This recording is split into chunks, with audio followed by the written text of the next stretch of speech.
రేణుగుంట మంచినీళ్లగుంట పాత MRO office వద్ద anganwadi workers సమ్మె కొనసాగించారు. శ్రీకాళహస్తి నియోజకవర్గం టీడీపీ ఇన్ఛార్జ్ బొజ్జల సుధీరెడ్డి అంగన్వాడీల సమ్మెకు మద్దతు తెలిపారు.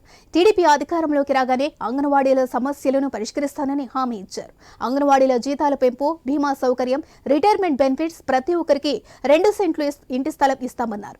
ఇక సీఎం జగన్ పాదయాత్రలు ఇచ్చిన హామీలు అమలు చేయకుండా మోసగించారని ఆరోపించారు.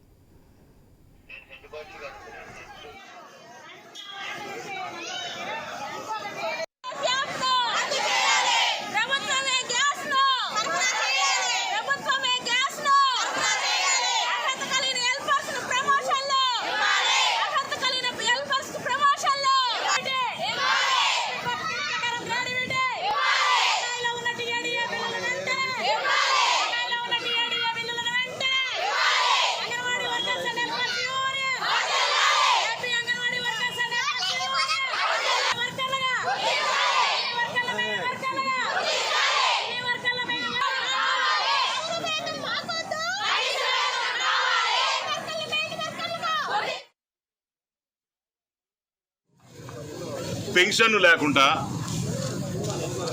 కనీసం జీతాలు కూడా టైంకి ఇవ్వకుండా ఇన్ని కష్టాలు పెడుతుంటే ఆ తల్లులందరూ కలిసి వచ్చి రోడ్డు మీద కూర్చొని ఈరోజు వాళ్ళందరి రోడ్డు మీద పడేసి ఈరోజు కూర్చొని న్యాయపరంగా వాళ్ళు వచ్చి కూర్చొని వాళ్ళ ఇంట్లో పిల్లలు ఉంటారు, హస్బెండ్ ఉంటారు, అన్ని పనులు చేసుకోవాలా, ఊళ్ళో ఎన్నో పనులు ఉంటాయి వాళ్ళకి, అవన్నీ వదిలేసి వచ్చి న్యాయంగా చేస్తూ ఉంటే ఈరోజు ప్రభుత్వ వైఖరి ఉందంటే బలిసిందా అని అడుగుతున్నారంటే ఎంత బాధాకరమైన విషయం అని నేను ఒకటే అడుగుతున్నా. అందరు ఆడవాళ్ళు పాపము వాళ్ళందరినీ ఈ రకంగా దుర్భాషలాడి, ఈ రకంగా గలీజ్గా పదాలు వాడి మాడుతున్నారంటే కనీసం మీకు తిండి అన్న అరుగుతుందా అని అడుగుతున్నారు. మీ ఇంట్లో తల్లులు అక్క చెల్లెలు లేరా అడుగుతున్నా. ఇదే మీ తల్లికి ఇబ్బంది వస్తే ఏ రకంగా చూసుకుంటారు? ఇంతమంది తల్లులకి ఇబ్బంది వస్తే కనీసం ఇప్పటి వరకు కూడా గవర్నమెంట్ స్పందించుకోకుండా వాళ్ళు ఇన్ని రోజులు ధర్నాలు చేస్తూ ఉన్నారు. వాళ్ళని మళ్ళీ బెదిరిస్తారా?